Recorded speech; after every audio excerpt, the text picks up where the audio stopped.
이 세상 어느 바다도 여기만큼 바람과 풍랑이 사납지는 않다. 거센 파도가 물을 휘저 플랑크톤의 순환이 활발해지며 여름의 베링해는 생명의 바다로 변신한다.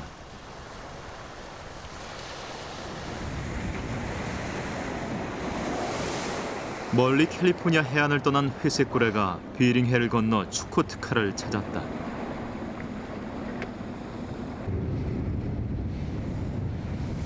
어미는 이제 이 거친 바다에서 살아남는 법을 새끼에게 가르쳐 줄 것이다.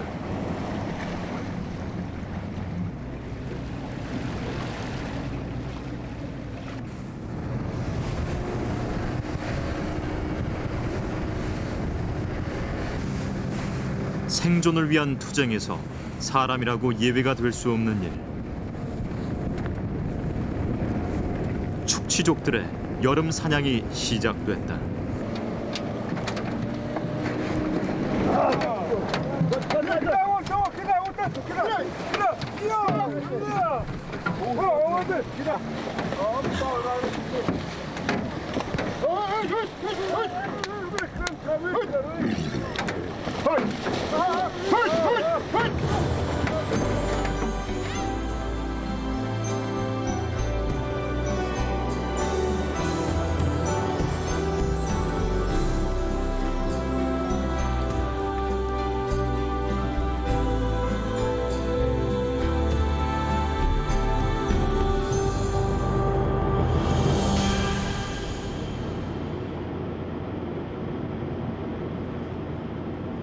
지표면에서 1m 깊이의 땅속은 1년 365일 꽁꽁 얼어붙어 있는 동토의 땅.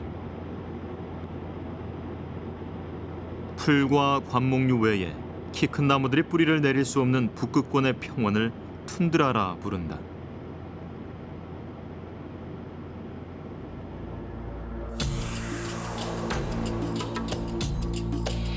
추코트카 반도는 이 툰드라의 동쪽 끝에 자리 잡아 베링해를 접하고 있는 곳이다.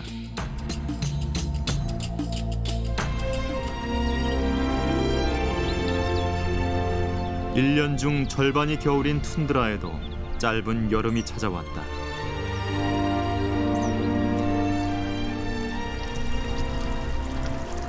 (7월이) 되면 겨우내 두껍게 쌓였던 눈도 거의 녹아 사라지기 시작한다.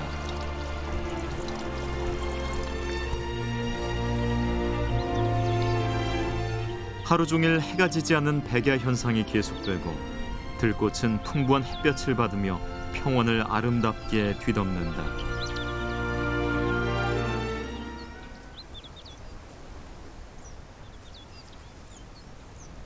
여름의 툰드라는 포유동물과 철새들의 천국이다.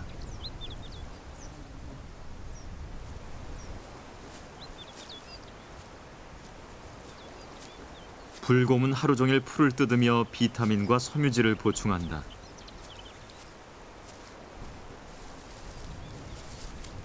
이제 10월이 되면 또다시 기나긴 동면에 들어가야 하기 때문이다.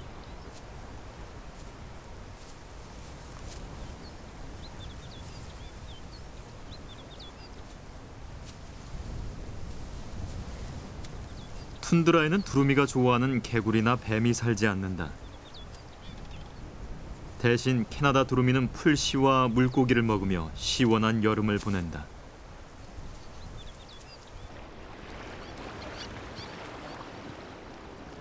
남쪽에서 날아온 아비도 이곳에서 새 가정을 꾸렸다. 하지만 새끼들에게 수영 연습을 시키기에 툰드라는 너무 위험한 곳이다.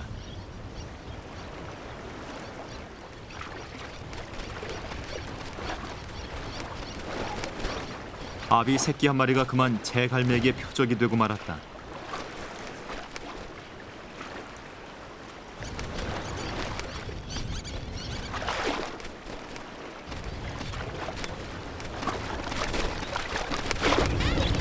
이때 달려온 것은 큰 기러기. 비슷한 생태의 새들끼리는 위급 상황에서 서로를 도우려는 본능이 있다.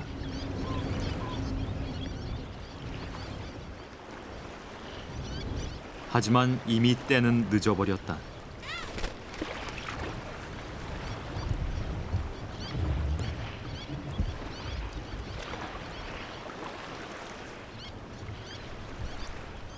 툰드라의 짧은 여름 하루가 이렇게 지나가고 있다.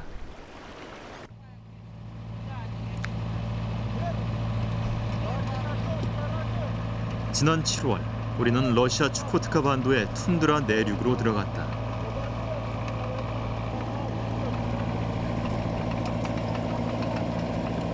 한반도보다 3배 이상 넓은 이 평원에는 차가 다닐 수 있는 도로가 거의 없다. 때문에 툰드라를 이동할 때는 헬리콥터나 장갑차가 유일한 교통수단이다.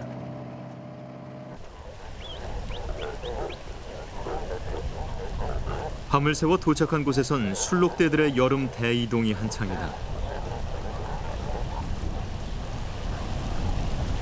북극권에서는 새들뿐만 아니라 포유류도 계절에 따라 서식지를 옮겨 다닌다.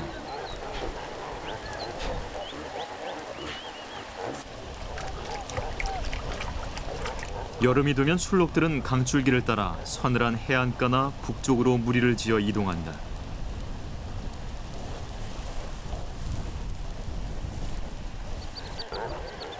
술록대의 갑작스런 출현에 도요스 새끼는 혼비백산 출행랑을 친다.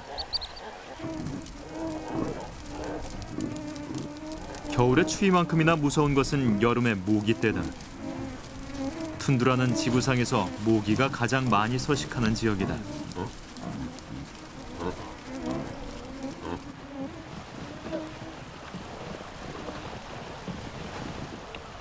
모기가 기승을 부리는 아침 저녁이 되면 술록들은 최대한 몸을 밀착하고 원을 그리며 돈다.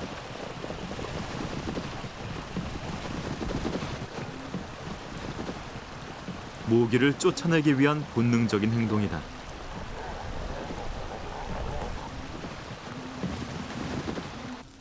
Ну, когда комары, они вот начинают крутиться, не лежат, крутятся только.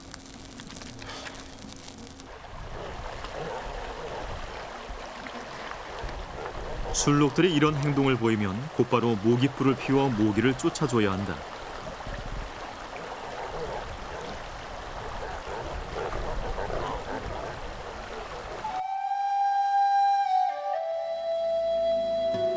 한창 먹이를 먹어야 하는 여름이 되면 술록들은 하루에 10km 이상을 움직인다.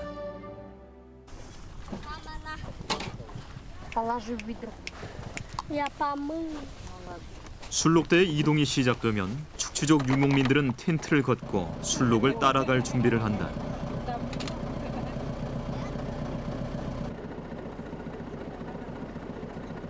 스무 명이 넘는 사람들이 술록을 뒤쫓아가기 위해서는 장갑차가 필수다.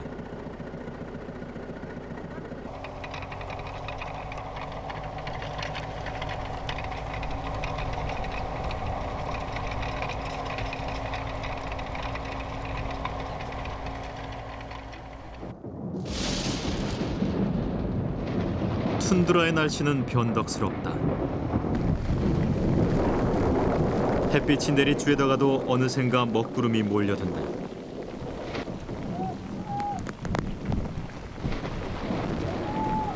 술록을 따라 나섰던 아이들도 비를 피해 천막으로 돌아온다.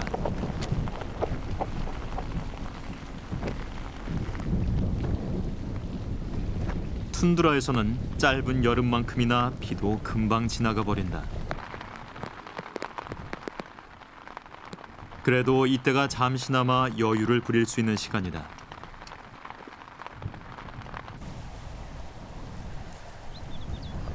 한 줄기 소나기가 그치면 자연의 선물이 이들을 기다리고 있다.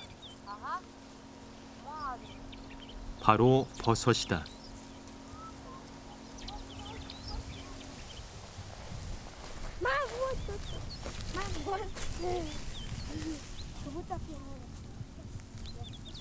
툰드라에는 독버섯이 거의 자라지 않는다.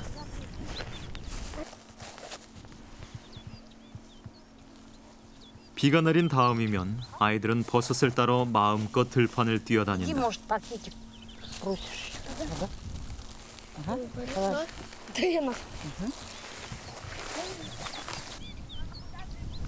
말린 버섯은 맛있는 겨울 별식이 될 것이다.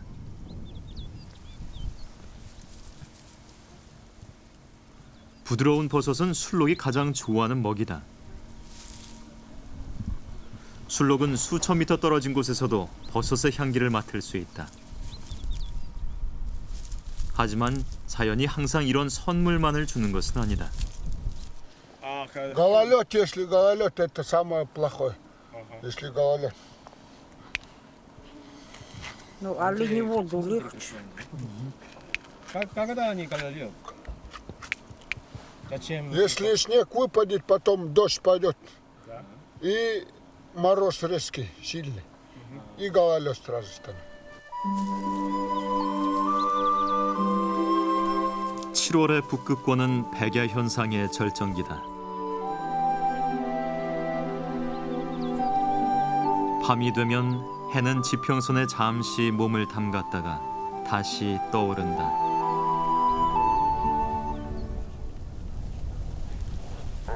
하루 종일 버섯을 찾아다닌 술록들도 밤이 되면 휴식을 취한다.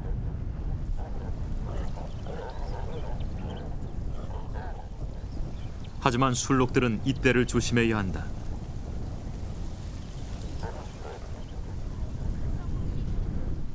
목동들이 이 시간에 술록을 잡기 때문이다.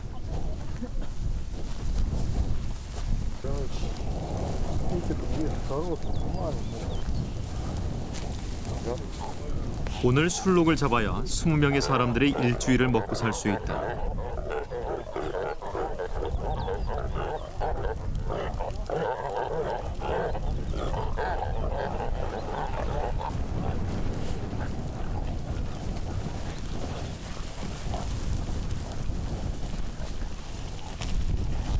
술록은 옛날 방식대로 올가미를 던져 잡는다.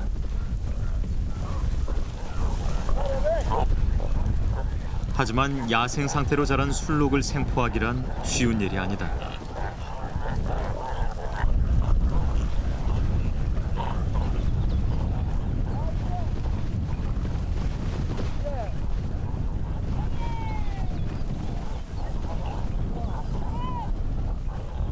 (20분가량) 계속된 실랑이 끝에 결국 한 마리가 올가미에 걸렸다.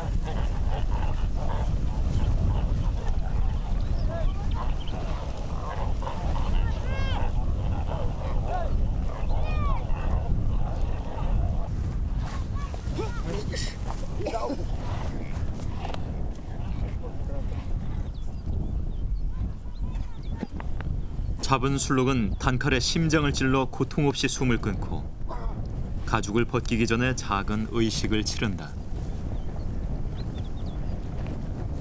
술록이 좋아하는 버드나무 잎을 바닥에 깔고 생전에 즐겨 마시던 늪의물을 머리와 심장, 꼬리에 한 번씩 뿌린다.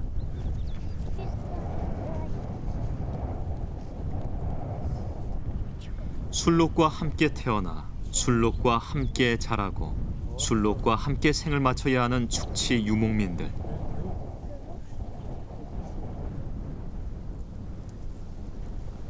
이들이 수천 년간 간직해온 삶의 방식이다.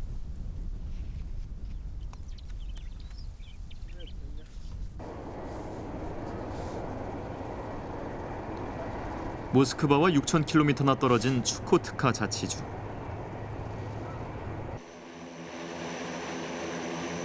베링해를 사이에 두고 미국과 국경선을 맞대고 있는 이곳에 가기 위해서는 내국인조차 허가를 받아야 할 정도로 외부인의 출입이 까다로운 곳이다. 1950년대 금광의 개발로 전국에서 사람들이 모여들면서 한때 추코트카의 인구는 14만 명에 달했다.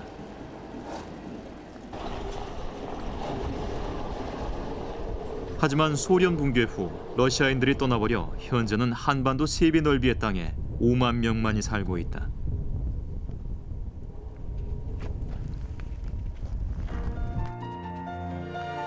추코트카는 지난 2000년 러시아 최대의 석유 재벌이자 영국 첼시의 구단주인 로만 아브라모비치가 주지사를 맡으며 세계의 관심을 끌었다. 그는 쇠력한 변방 도시였던 아나드리에 도로와 공공시설을 대규모로 건설하고 도시를 산뜻하게 단장했다. 덕분에 아나드리는 레고 블록 도시라는 별명을 얻었다. Раньше как было условия жизни? При Назаре было очень тяжело было. Мы по 3-4 месяца деньги не получали. Вот, а сейчас каждый месяц получаем. все спокойно, все нормально, шума нету, дороги вообще, идешь, отдыхаешь, отдыхаешь. 아브라모비치는 종종 원주민을 돕기 위해 모스크바에서 온 구원자처럼 묘사되곤 한다.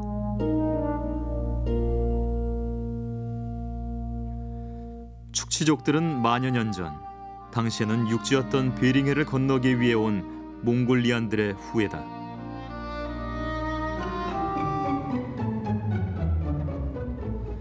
축치족이 모피를 찾아 시베리아로 진출한 러시아인들을 만난 것은 17세기.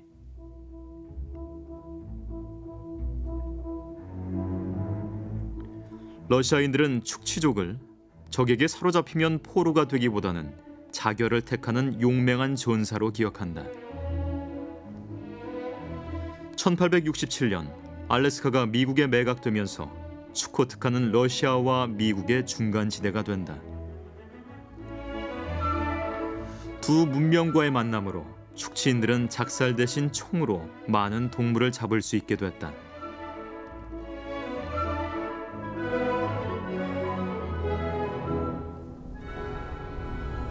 하지만 양쪽에서 들어온 보드카와 럼주는 수천 년간 술을 몰랐던 원주민들의 영혼을 파괴했다.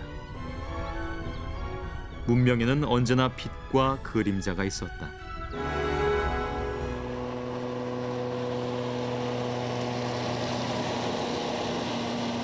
우리는 툰드라의 더 깊숙한 내륙으로 들어가 보기로 했다.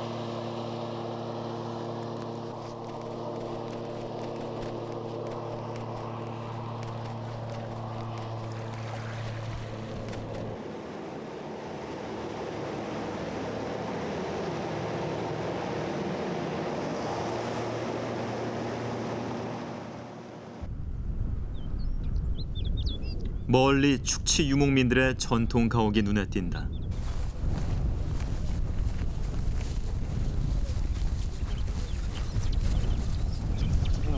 Как тебя зовут? Аня, Аня? Сколько лет? 12. 12. А ты Ангелина. Ангелина? А ты Никита. Никита? Ты говоришь по-чукотски или нет? Не. Говорю. Я чуть-чуть. Чуть-чуть говоришь. Да. Попробуй. Етка. Этка. Что означает этка? Здрасте. Здравствуйте. 아냐네 가족은 술록 가족으로 만든 천막집인 야랑가에서 살고 있다.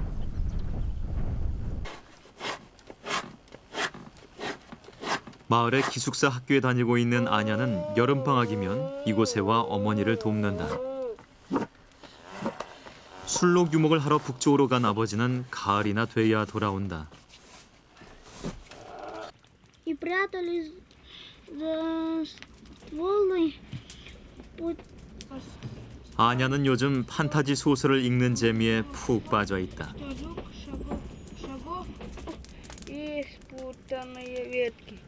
Но это было редко. А потом и 학교에서 축치 언어를 배우지만 아냐 또래의 아이들은 대부분 러시아어로만 생활을 한다.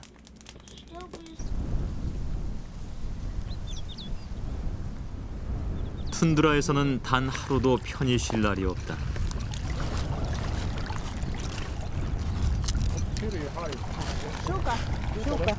호수가 얼어붙기 전에 부지런히 고기를 잡아야 겨울에 말린 생선을 먹을 수 있다.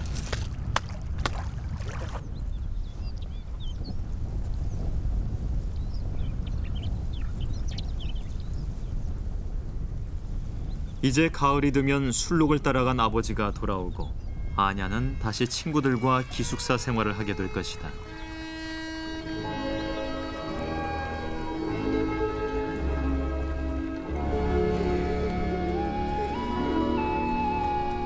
자연의 동화된 삶을 살며 항상 문명의 구원을 받아야 하는 존재로 여겨져 왔던 축치 원주민들.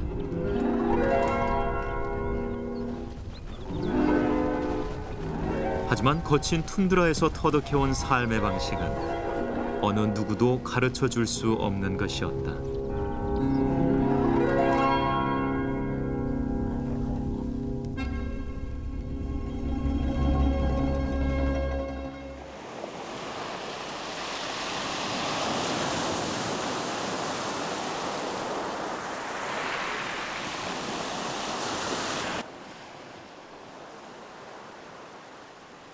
추코트카 반도의 동부 해안.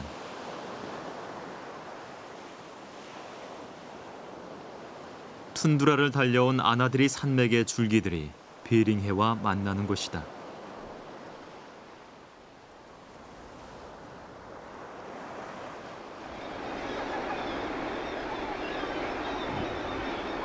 여름이 되면 남쪽에서 겨울을 난 바다새들이 베링해의 풍부한 먹이를 찾아 추코트카 해안으로 모여든다.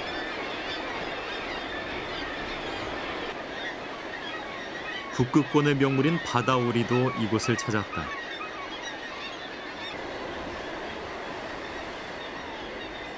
할류스키나 해안은 추코트카에서도 바다오리의 대표적인 서식지다.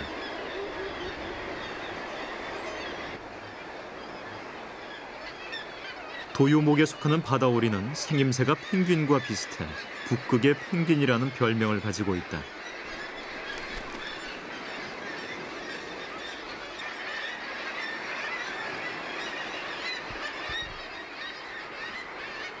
바다오리는 펭귄처럼 작은 날개를 가지고 있지만 날 수 있는 능력을 잃지는 않았다.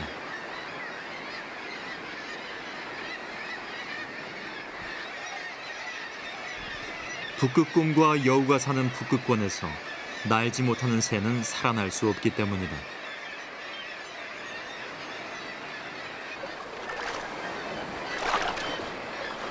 바다오리는 수영과 잠수 실력도 수준급이다. 한 번 잠수하면 1, 2분 동안 숨을 쉬지 않고 물고기를 잡아먹을 수 있다.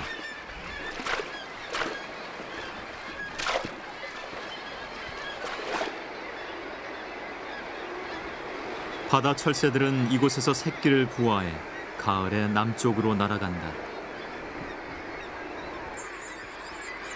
쇠가마우지 새끼는 일찌감치 알에서 깨어나 둥지를 떠날 준비를 한다.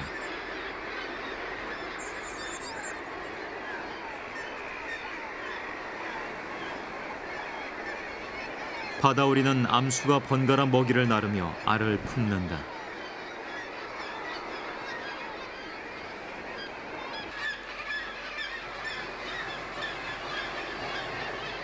바다오리는 따로 둥지를 만들지 않고 바위 틈에 알을 낳는다.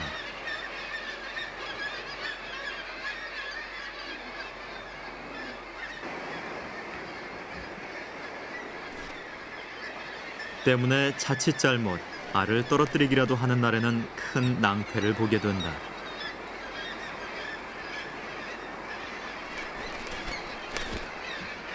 이런 불운을 겪지 않은 새들만이 바다의 주인이 될 수 있다.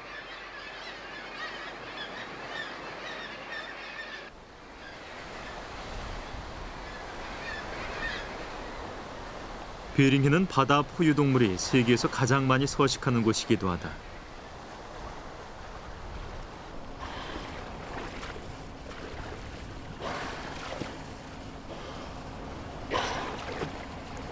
얼음이 풀리면 5m 정도의 작은 몸집을 가진 흰 고래가 수십 마리씩 해안으로 몰려와 장관을 이룬다.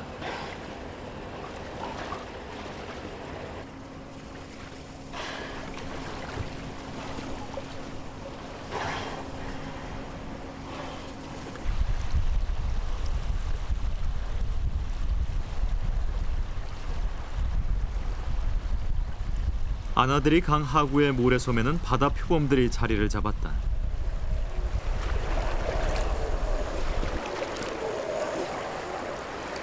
북극곰이 멀리 북쪽으로 떠나버린 여름에 바다 표범들은 느긋하게 낮잠을 즐길 수 있다.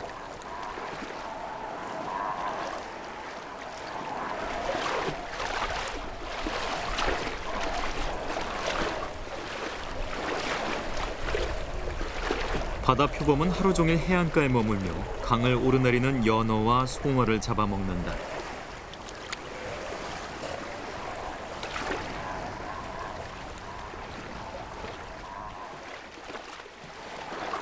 녀석은 물고기 사냥의 명수다.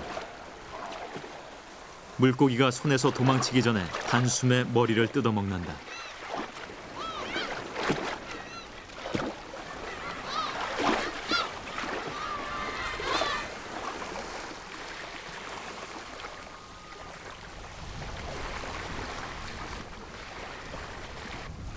여름 동안 부지런히 고기를 잡아야 하는 어민들에게 바다 표범은 달갑지 않은 손님이다.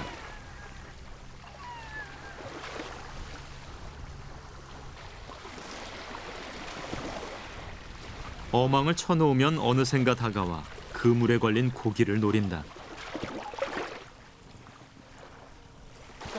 Нерка откусила голову. Вот эта вот нерка откусывает голову в сетях именно рыбе. Вот она запуталась в сети, она подплыла, если вот рыбак не успел, то значит она просто откусывает ее и все.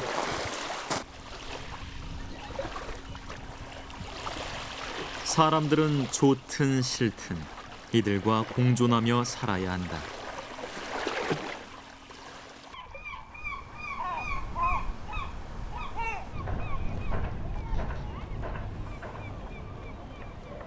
추코트카 반도 동부 해안의 로리노 마을.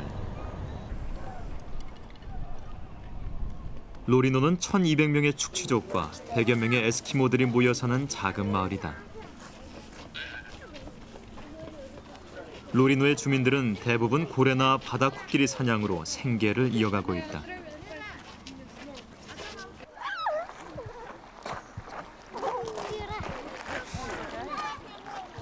주말이 되면 마을 사람들은 동네의 온천에서 수영을 하며 하루를 보낸다.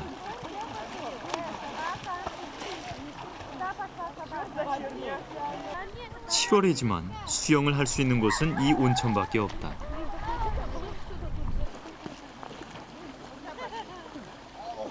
툰드라에서는 한여름에도 기온이 영상 20도를 넘지 않고 산에 쌓인 눈이 녹지 않을 만큼 선선하기 때문이다.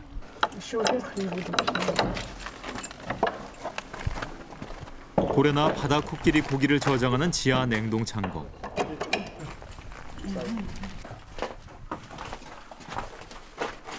툰드라는 1m 정도의 지표면을 제외하곤 1년 내내 얼어있는 땅이다. 한여름에도 땅 속에는 얼음이 녹지 않기 때문에 천연 상태로 고기를 저장할 수 있다. Отсюда мясо кидают вниз, вон оттуда. Оттуда сверху кидают вниз, потом раскладывают его здесь, чтобы она замерзла. 축취족들이 야마라고 부르는 냉동 창고는 언덕에 동굴을 파서 만든다.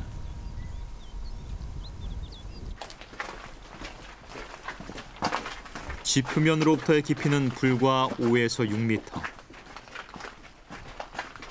하지만 한여름에도 영하 10도 정도의 온도가 유지된다.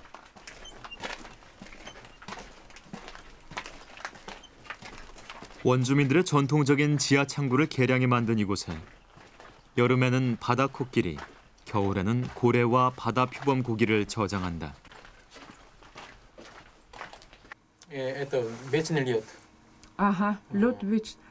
Я еще маленькая была, я вот помню, что вот он был уже. Он был уже. Ага. Наверное, его построил самый первый директор. У нас колхоз был. Колхоз был, Да, да. колхоз.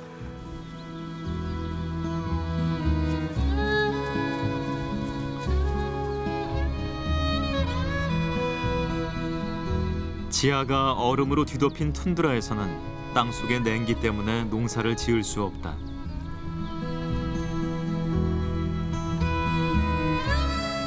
때문에 여름이 되면 주민들은 들판에 나와 겨울 동안 먹을 버섯과 열매를 모아야 한다.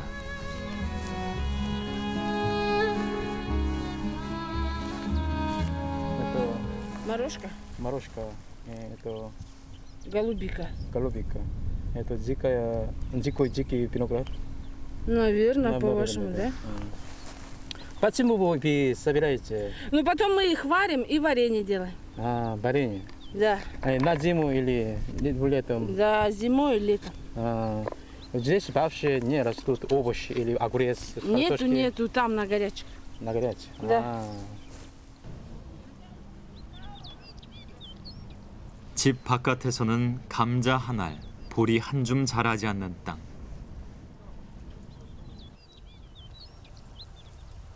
마을 주민들은 대부분 집 근처에 나무로 온실을 만들어 채소를 키운다. 모든 농산물은 머나먼 타 지역에서 가져와야 하기 때문에 가격이 모스크바보다도 비싸기 때문이다. 기온이 영하 40도까지 내려가는 겨울에는 그나마 이것도 불가능하다. Да, природные условия тяжелые. Тут мы пытались сажать картошку там на улице, она не растет. Так что так. Вот теплица, вот тут у меня росло как-то картошка, хорошая росла. Но это мало так, чисто для себя. А так все, продукты привозные же, все покупается. 세상에 그 흔한 곡식과 채소가 자라지 않을 만큼 툰드라는 척박한 곳. 대신에 자연은 고래라는 고마운 선물을 사람들에게 안겨주었다.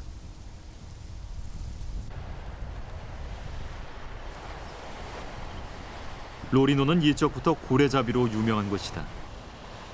추코트카주가 국제포경협회로부터 할당받는 포획수는 1년에 140여 마리.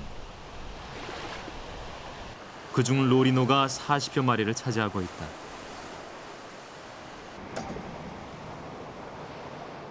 주민들은 생계를 유지하기 위한 목적으로만 고래를 잡을 수 있고 고래 고기를 외부에 파는 것은 금지돼 있다.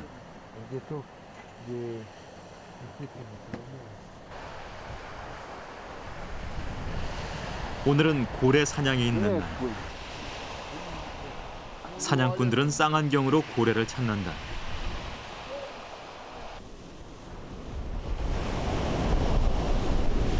고래를 잡기에 썩 좋은 날씨는 아니다.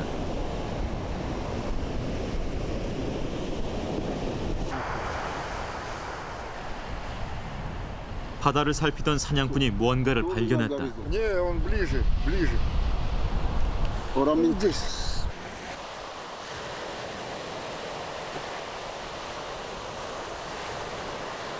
고래다. 저 멀리 수평선 부근. 거친 파도에도 아랑곳하지 않고 고래가 유유히 헤엄을 치고 있다.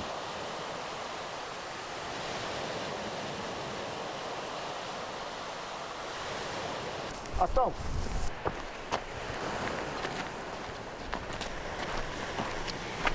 고래가 해안가를 벗어나기 전에 사냥을 서둘러야 한다.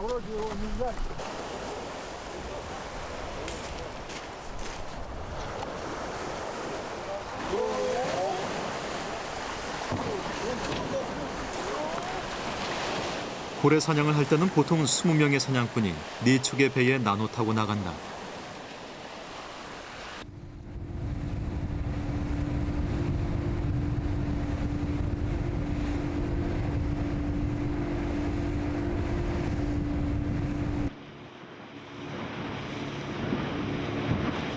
바다 한가운데로 나가자 풍랑과 안개가 더욱 심해지기 시작했다.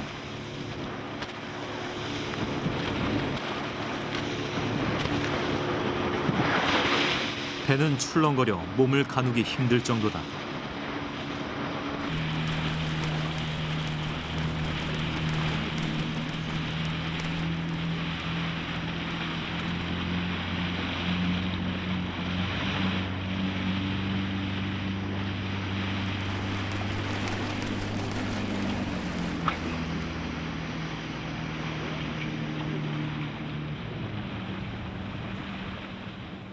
해안가를 떠난 지 1시간. 거칠었던 파도가 갑자기 거짓말처럼 사라지고 바다는 무서운 적막감에 사로잡힌다.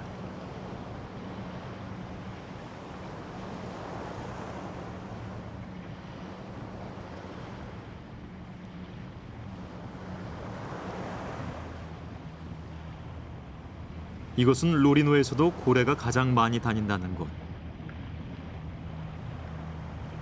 하지만 고래는 좀처럼 모습을 드러내지 않는다.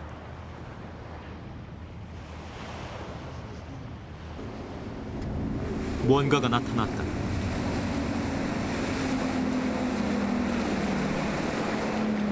그런데 고래가 아니라 바다 표범.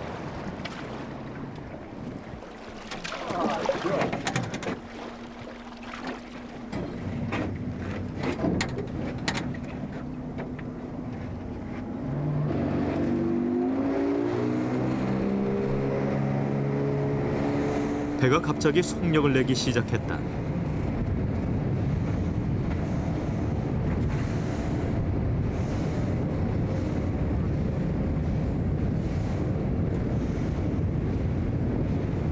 이번엔 진짜로 고래다. 고래는 숨을 쉬러 나왔다 황급히 물속으로 몸을 숨겼다.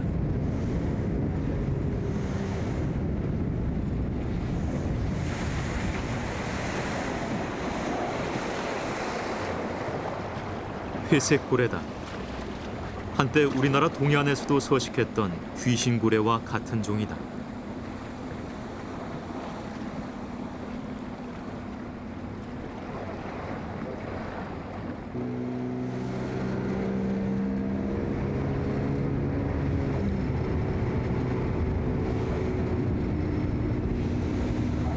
고래는 한 마리가 아니었다.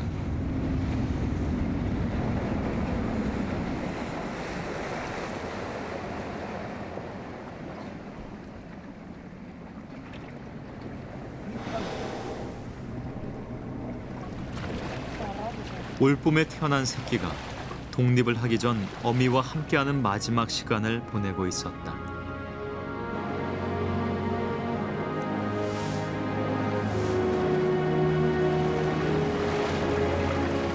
여름이 지나면 새끼는 어미 곁을 떠나 캘리포니아와 멕시코의 따뜻한 바다로 머나먼 여행을 떠날 것이다.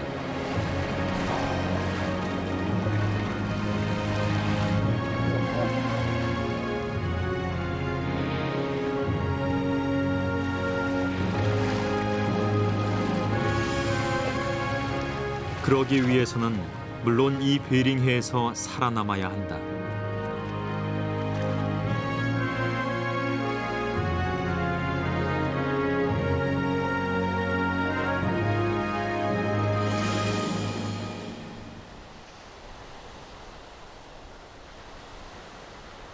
고래를 잡으러 갔던 사냥꾼들은 저녁에 마을로 돌아왔다.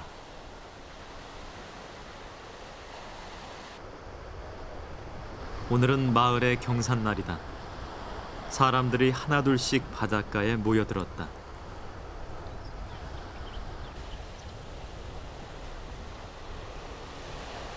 한 시간이면 충분히 돌아올 거리지만 고래를 매단 배는 3시간이 넘어서야 해안가에 도착했다.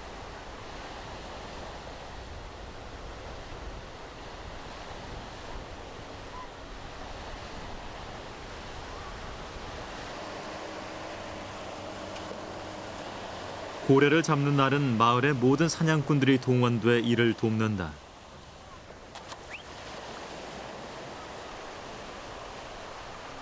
다 자란 회색 고래는 무게가 30톤이 넘는다.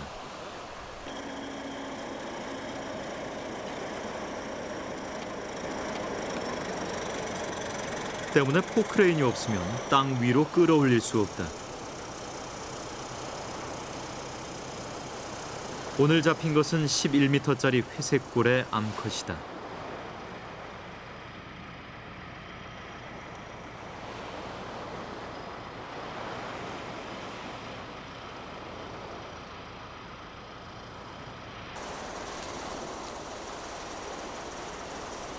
잡은 고래는 곧바로 해체 작업에 들어간다. 고래를 완전히 해체하기까지는 너댓 시간이 넘게 걸린다. 이 일은 주로 청년들의 몫이다.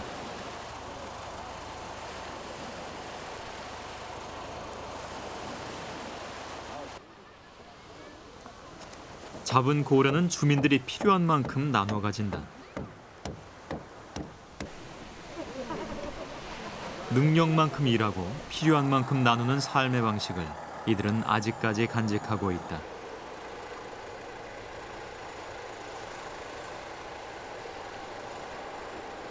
올해 이 마을에서 잡을 수 있는 고래는 모두 45마리. 이제 한동안은 1,400명의 주민들이 먹을거리 걱정을 하지 않아도 된다.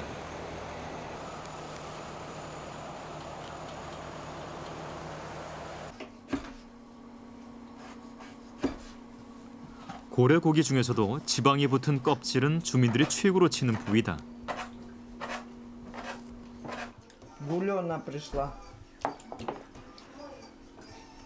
곡식이 전혀 없던 옛날에는 이 고래 기름을 먹고 열량을 섭취해야 한겨울의 추위를 견딜 수 있었다. Да. А чтобы без... Ну, чукчи вообще жили только морем раньше. Без моря никак. Потому что если даже море вообще замерзало зимой, стойбищами погибали люди. Ну и вообще сейчас без мяса тоже никак.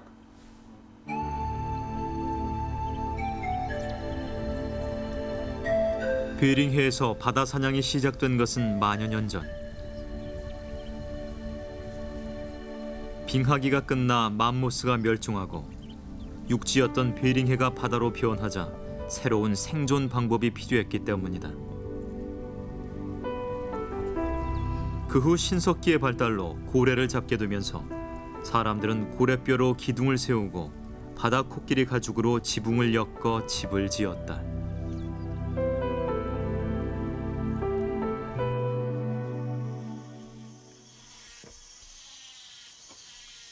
축치인들에게 바다 짐승은 식량이자 생존 도구일 뿐만 아니라 예술을 표현하는 수단이기도 하다.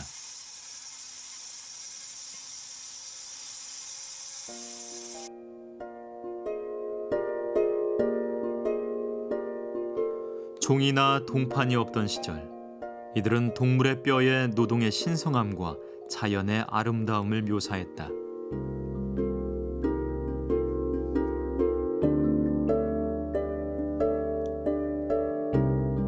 특히 단단하고 영롱한 빛이 나는 바다 코끼리 상아는 황금만큼이나 귀한 재료였다.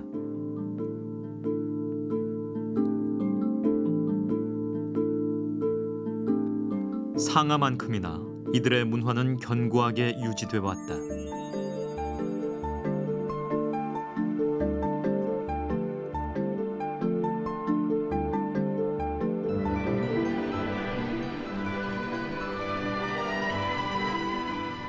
(1917년) 사회주의 혁명도 한동안은 이들의 삶을 근본적으로 바꾸지 못했다.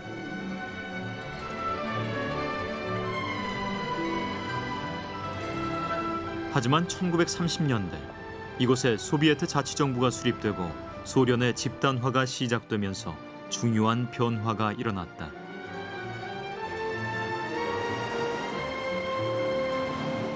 (1946년) 국제포경협회에 가입한 소련은 고래 포획을 효율적으로 관리하기 위해 원주민들의 고래 사냥을 금지시켰다. 대신 블라디보스톡에서 온 포경선이 고래 고기를 공급했다.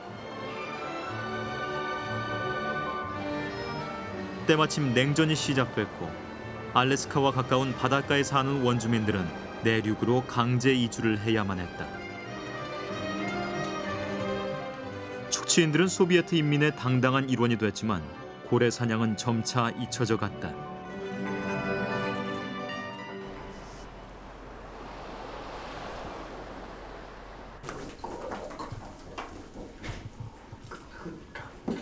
(72) 살의 전직 사냥꾼인 오토이 씨.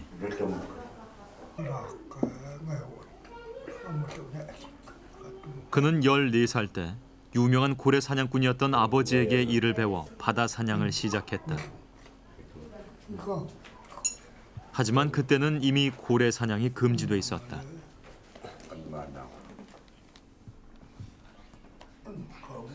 바다 코끼리나 바다 표범 사냥을 했던 그는 뛰어난 실적으로 3번이나 훈장을 받았다. 노동 영웅의 명예를 얻은 그였지만 고래는 끝내 한 번도 잡아보지 못하고 은퇴를 했다.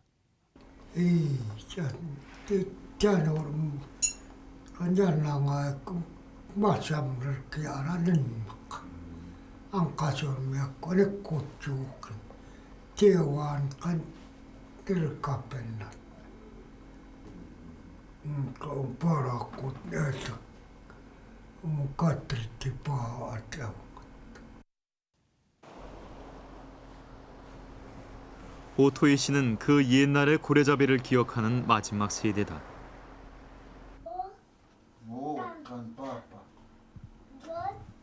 소련이 붕괴된 후 다시 고래 사냥이 시작됐다. 유치원 인부로 일하던 에두아르드도 직업을 바꿔 고래 사냥꾼이 됐다. 하지만 체제 붕괴의 혼란기에 사냥 장비는 열악했고 반세기 동안 고래를 잡아보지 못한 사냥꾼들은 사냥하는 방법을 처음부터 다시 배워야 했다. 죽을 고비도 여러 번 넘겼다. Вот это один случай, то, что я запомнил. Когда мы близко подъехали к киту, почти вплотную, он резко развернулся и головой поднял. А лодка, в общем, моторист остался на лодке, а мы вылетели за борт. В общем, я с винтовкой под водой посмотрел, в общем, светло, а там темно, под водой, когда я был. И чувствую, в общем, кит меня задел, проходя мимо. Ну, вообще, ласта рядом, вплотную щекой задел. Ну, я вынырнул, конечно. Жить тоже охота.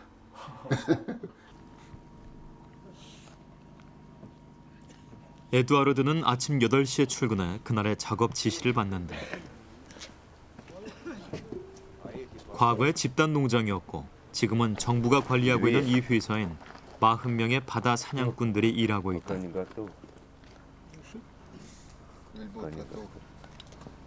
이들은 사냥을 하고 우리 돈으로 20-30만 원의 월급을 받는다.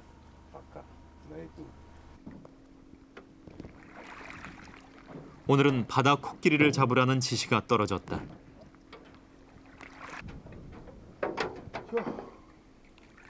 추코트카에서 바다 사냥은 생계 목적으로만 허용돼 있다. 때문에 한꺼번에 많은 짐승을 잡을 수 있는 첨단 장비는 사용할 수 없다. Шарик? Пул-пул. А на что это употребляете? Чтоб моржа держать, чтобы он не ушел. Когда загорпунит, Да-да. чтобы он не ушел, а шарик его держать будет, чтобы он не убежал. Не убежать. Ага.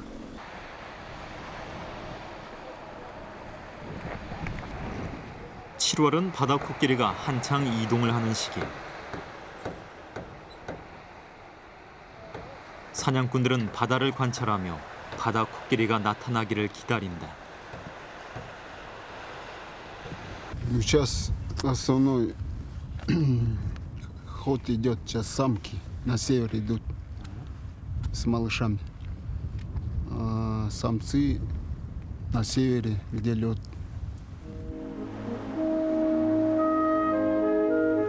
저녁이 돼도 바다 코끼리는 나타나지 않았다. 석양이 깔리기 시작하면 사냥은 포기해야 한다.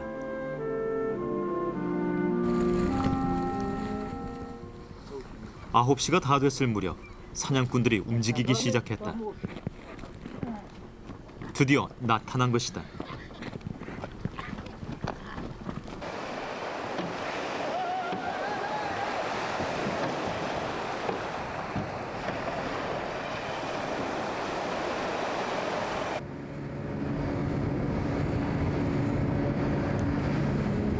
바다 코끼리를 본 곳은 해안가에서 10여 분 거리에 가까운 바다.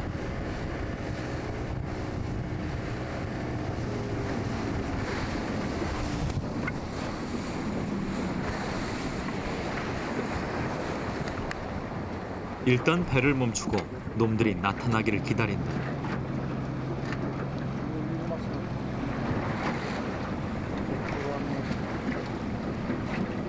모터 소리에 놀라 황급히 잠수를 한 바다 코끼리는 몇 분 후면 숨을 쉬기 위해 다시 물 밖으로 나올 것이다.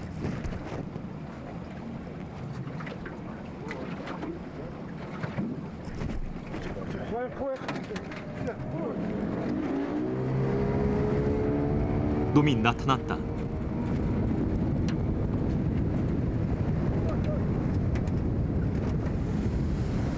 하지만 배가 닿기 전에 재빨리 물속으로 숨어버린다.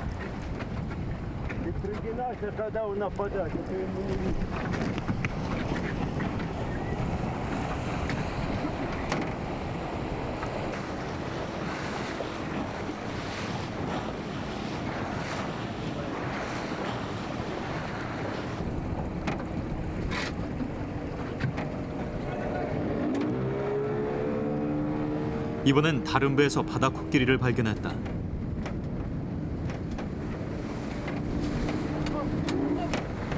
녀석들이 도망가기 전에 전속력으로 배를 몰아 포위를 한다.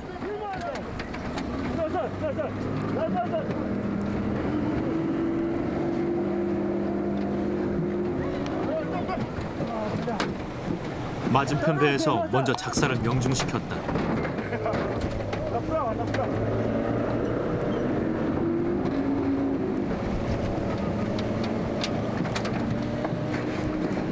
두 번째는 실패. 세 번째는 명중이다.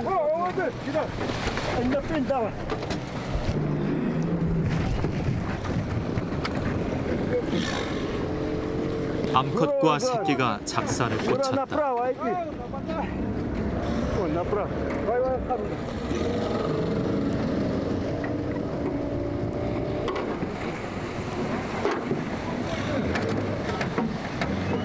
작사를 맞지 않은 다른 암컷은 도망가지 않고 같이 사투를 벌인다.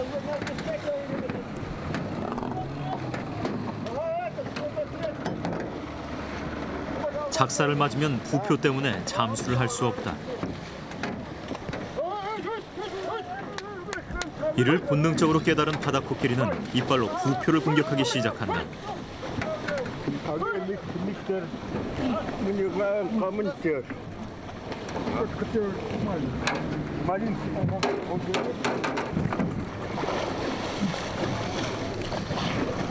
하지만 그럴수록 밧줄이 몸을 옥죄고 점점 힘이 빠지기 시작한다.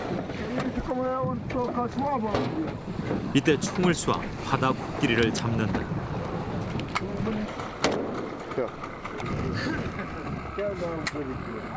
사냥은 끝났다.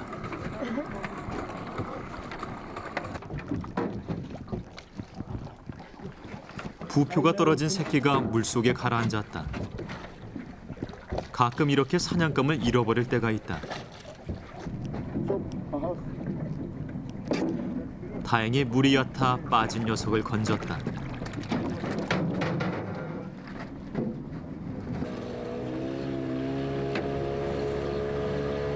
한 번 사냥에 3마리를 모두 잡았다.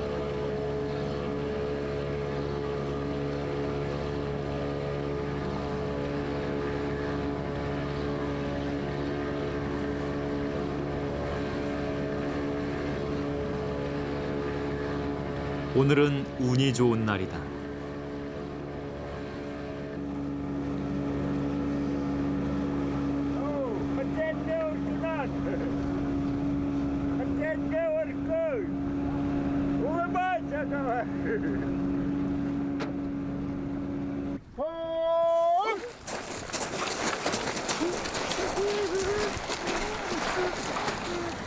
바다 포유류 중에서 고래 다음으로 큰 바다 코끼리는 몸무게가 1.5톤이나 나간다.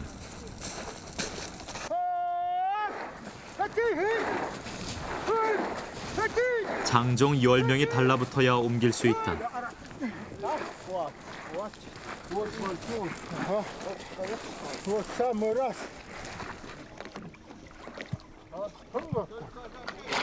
이제 내장을 발라 지하 냉동 창고로 옮기면 오늘 작업은 끝이다.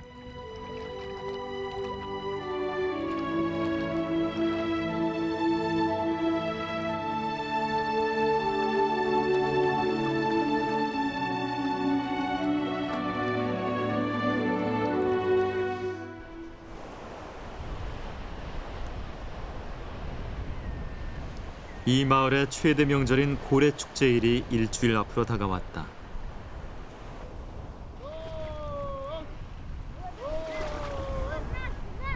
주민들은 저녁이면 호수에 모여 축제날 벌어질 노젓는 배 경주 연습을 한다.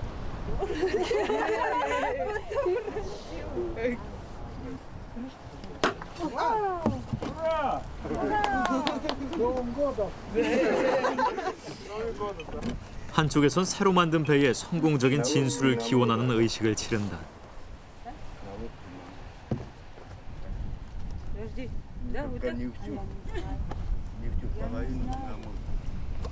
배 밑바닥과 물에 술을 뿌리고 남은 술은 돌려가며 음복을 한다.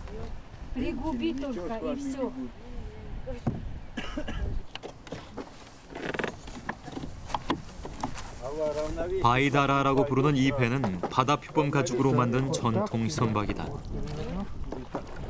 Привыкните. Алла, поворачивай против ветра.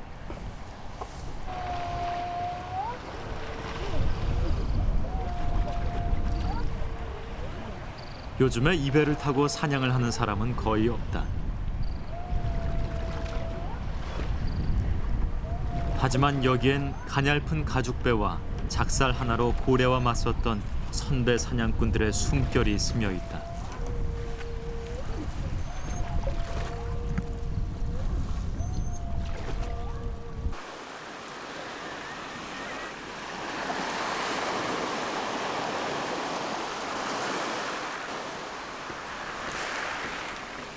푸르고 투명하게 보이는 순간에도 베링해는 그렇게 만만해지는 법이 없다.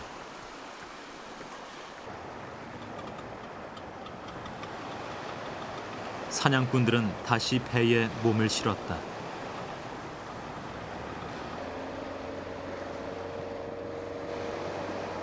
오늘 고래를 잡아야 올해도 명절을 풍성하게 보낼 수 있다.